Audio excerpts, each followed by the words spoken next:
बांग्लादेश में हिंदुओं पर हो रहे हमलों के विरोध में मुरादाबाद में हिंदू धर्म रक्षा समिति के तत्वाधान में एक विशाल धरना प्रदर्शन किया गया। बता दें कि आए दिन बांग्लादेश से कोई न कोई खबर आ रही है जिसमें देखा जा रहा है कि हिंदुओं पर अत्याचार की सारी हदें पार कर दी गई हैं। इसी के विरोध में हिंदू परिषद विंग के सभी लोगों ने प्रदर्शन किया, जिसमें नारी शक्ति ने भी बढ़ चढ़कर हिस्सा लिया। सभी संगठन के लोगों ने अंबेडकर पार्क पहुंचकर इसका विरोध प्रदर्शन किया और सभी ने मिलकर जिलाधिकारी के माध्यम से महामहिम राष्ट्रपति को एक ज्ञापन भेजा। प्रदर्शनकारियों ने कहा कि सभी हिंदुओं को अब जाग जाना चाहिए और एकजुट होकर अपनी आवाज बुलंद करनी चाहिए। साथ ही उन्होंने ये भी कहा कि सारे विश्व में सनातनियों पर हो रहे अत्याचार, आज हमारी माँ बहनों के साथ अत्याचार हो रहा है, अब हम बर्दाश्त नहीं करने वाले।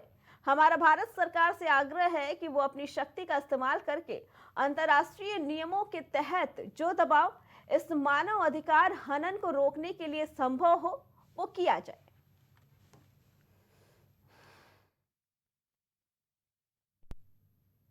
आगरा में सपा के राष्ट्रीय महासचिव रामजिलाल सुमन ने अजमेर शरीफ की दरगाह पर बयान दिया। दरगाह में मंदिर होने के दावे पर रामजिलाल सुमन ने कहा कि हर बड़े से बड़ा आदमी दरगाह पर चादर चढ़ाने जाता है। मंदिर होने के इस तरह के दावे पूरी तरह से समाज के सौहार्द और भाईचारे को बिगाड़ने का काम कर रहे हैं। भारतीय मुसलमान अपने को पैगंबर मोहम्मद का वंशज मानते हैं, उनका आदर्श बाबर नहीं है। अजमेर की दरगाह 11वीं शताब्दी की है और मुगल 16वीं शताब्दी में भारत आए थे। हिंदू राजा भी दरगाह पर अकीदत करने के लिए हमेशा जाते थे।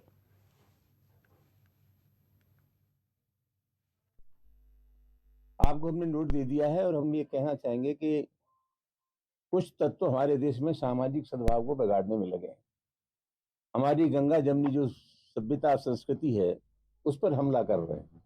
अभी हाल में अजमेर शरीफ की दरगाह का मामला था, उसमें भी कोई सिरफिरा व्यक्ति कोर्ट में चला गया है और उस पर खुदाई की बात कर रहे हैं।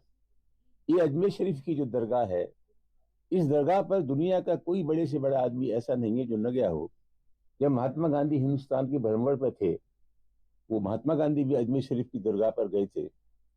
हर साल प्रधानमंत्री की ओर से इस पर चादर पोशी होती है।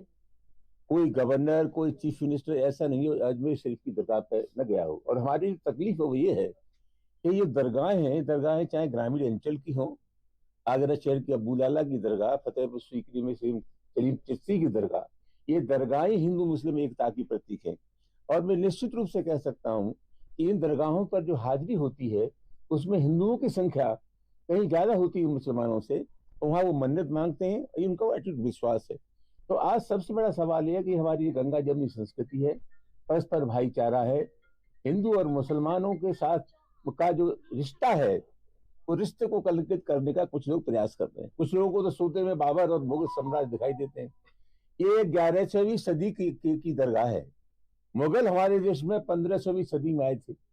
और सबसे बड़ी बात यह है कि जहां तक इस दरगाह का सवाल है, दरगाह के सवाल में 1950 में उसकी पूरी जांच पड़ताल हो गई है एक सेवानिवृत्त जज से, और सब हो गया है कि ये दरगाह ही है। तो इस प्रकार की जो बातें हो रही हैं, एक ही बात मैं कहना चाहूंगा कि हिंदुस्तान का जो मुसलमान है, हिंदुस्तान के मुसलमान का आदर्श बाबर नहीं है। हिंदुस्तान का के जो मुसलमान है वो तो मोहम्मद साहब को मानते हैं, सूफी संतों को मानते हैं और हमारे देश की जो विरासत और परंपरा है उसको मानते हैं।